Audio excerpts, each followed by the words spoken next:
না, কিছু বলতে হবে না।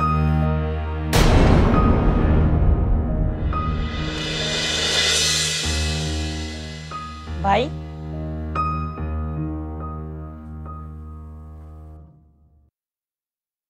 তপু ভাই পাইলাম না, আর মামুন ভাই কইলো অহনাইতে পারবো না, কাম করতাছে। নুরি খালা কইছে রান্ধন শেষ, খিচুড়ি রাঁধছে, আপনি এখন খাইবেন? আমি পরে খাবো, তুই খেয়ে নে। শোন, জরিনার কি অবস্থা? ওর কথার কি কমো ভাই, ওহন দেখলে কেউ কইতেই পারবো না সকালবেলার মাথা পারছিল। ওর খেয়াল রাখিস। ওর জন্যই তো আমার যত চিন্তা। তুই তোর বোনকে অনেক ভালোবাসিস না? হ ভাই।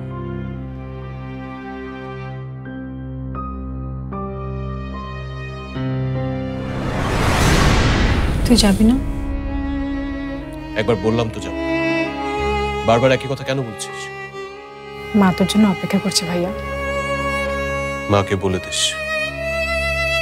যেদিন বাবা ঠিকঠাক মতো হাঁটতে পারবে আমি সেদিনই যাব বাড়িতে। এসব ছেলে মানুষের রাগ মনে পুষে রাখিস না ভাইয়া, মা কষ্ট পাবে। মাকে কষ্ট দেওয়ার জন্য আমি কোনো কিছু করছি না শশী।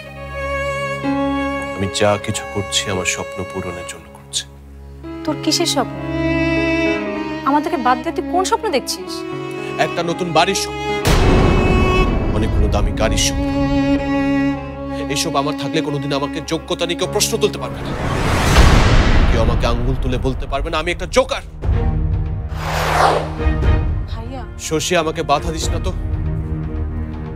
আমি ওই বাড়িতে কোনোদিনই যাব না, কারণ ওই বাড়িতে গেলে আমার স্বপ্নের কোনো কিছুই থাকবে না। আমাকে আমার পথে যেতে দে, আমার স্বপ্নগুলোকে আমাকে সত্যি করতে দে। রবি, কোথাও একটা ভুল হচ্ছে। ভুল ঠিক আমি কোনো কিছু বুঝতে চাই না রাশেদ। তোরা চেয়েছিলে আমি সৎ পথে চলি, আমি চেষ্টা করেছি, কিন্তু এর বিনিময়ে আমি কি পেয়েছি? মানুষের অবহেলা আর ঘৃণা ছাড়া আমি কোনো কিছু পাইনি। তাই আর আমি কারো কথা শুনবো না। আমার যেটা ভালো মনে হবে আমি সেটাই করবো, আমি যেটা বুঝবো আমি সেটাই করবো। ঠিক হলে ঠিক, ভুল হলে ভুল। অন্যদের চা পাওয়ার বোঝা আমি বয়ে বেড়াতে চাই না। ঠিক আছে, এটাই যদি তোর ইচ্ছা হয় তাহলে আমাদের কিছু বলার নেই।